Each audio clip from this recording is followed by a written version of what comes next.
Stop-motion animation, a mesmerizing media art form that has been unfortunately overshadowed by the easier and more malleable format of animation, CGI.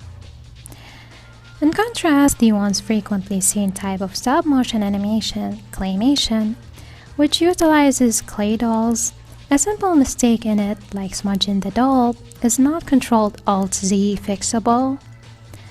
However, in most recent stop-motion animations, puppets are more commonly used, removing the possibility of error within the model.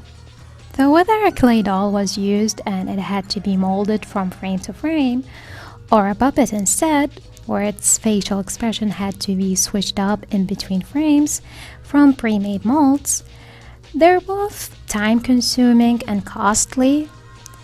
Media production companies can't churn them out like they can with CGI films. It feels like every 5 years we finally get to see a full-length stop-motion movie. Unlike with CGI animations, especially ones based on classical kid stories, where one of them gets remade nearly every year. And so yes, upon the release of Guillermo del Toro's movie Pinocchio, a stop-motion movie released in 2022, two CGI Pinocchios were also released in that same year, one with the Disney label attached to it, and the other was a viral meme. Father, when can I leave to be on my own? I've got the whole world to see. Tough competition if you ask me. I mean, my folks and I watched the meme movie instead. At that time, all I saw from the Guillermo del Toro one was the teaser, so although I intended to watch it, I kind of forgot about it. But in my search for claymation and gloomy movies to replenish my soul after watching too many disgustingly optimistic movies, I rediscovered it and I want to share some of my thoughts on it. Okay, before I start, I want to say hi. Welcome to my channel. When it comes to the original story of Pinocchio, my knowledge of it is from when I was a kid reading those cheap 10 to 20 pages long books. But reading more about the story after watching the movie, it seemed this new Pinocchio is not too different from the original. While it did follow some key moments from the original, ignored others, added new side stories and a new twist, at the end of the day, it hit the same story beats. It's the equivalent of a ukulele cover of a rap song. So although aesthetically it looks different, I think the storyline won't feel that fresh for people who are familiar with the story. To put it in another way, despite the dark imagery, it isn't like American McGee's Alice, where it was so different from the classical story, it can be and is its own thing. But that's not to say the movie's take on the old classic is not engaging. Pinocchio's fish out of water moments were fun to watch, some of his reactions were amusing, others were unnerving, though they're probably intentionally so, probably, because he was still trying to understand the world around him and he hadn't quite grasped why something is good or bad. The dad, Geppetto, although he may not have as many scenes as Pinocchio, the story is just as much about him as it is about Pinocchio. The first few minutes of the story were spent with Geppetto going about his day with his son assisting him with his work. His kid is kinda written in such an unremarkable way that it's kinda hard to care for him when he dies. If that wasn't enough, the movie goes ahead and does a time skip, jumping over all those stages of grief to Geppetto's sobbing about his son. I think the time skip robbed the later scenes of their impact because we don't see how this affected his life.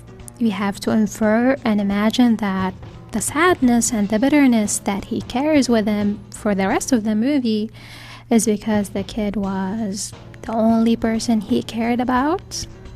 In my opinion, it would have been easier to empathize with him if perhaps the movie shows things like him seeing his son in his dream, then he wakes up to an empty house, or he hears his son calling out to him, but turns out it's just hallucination.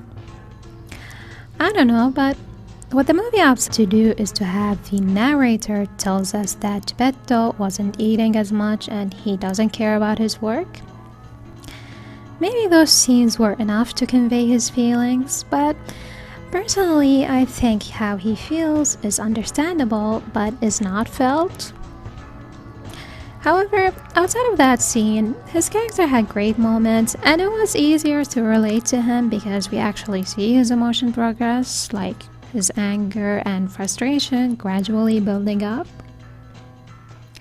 Perhaps because the movie is PG rated, the writers thought showing sadness is too much, but creepy imagery is a-okay. To be clear, there's nothing graphic here, but for kids, they might find things in it to be upsetting. I couldn't find the video that would have helped me describe this, but there was a video of a mascot at some kids' party. The person in the mascot costume thought the kids would be entertained by him rotating the head of the costume. After he did that, all you heard was screeching. No one laughed.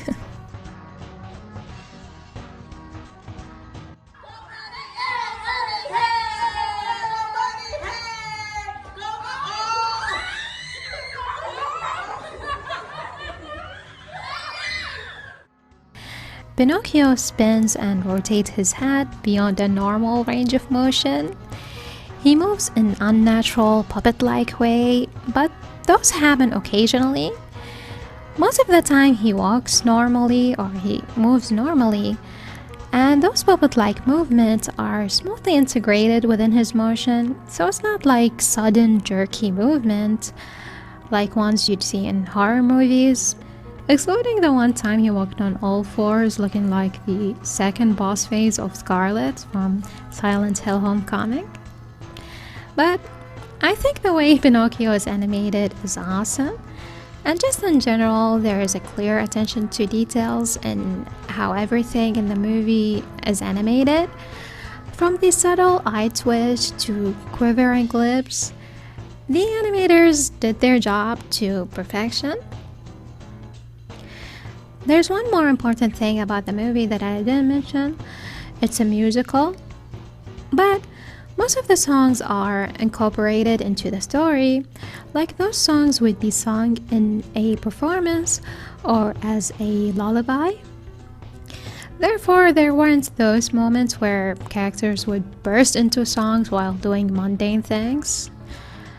Big sad. In my opinion, lots of great songs. I'll be updating my playlist with some of them. So overall, I think the movie had so many strong and emotionally overwhelming scenes, and the side characters were great, and they didn't feel like they were just taking up space. And I like the extra element that the spirits added to the story. So, let me know what you think of this movie, if you've seen it, or if you haven't seen it, does it sound interesting to you? That's about it. Thank you so much for watching.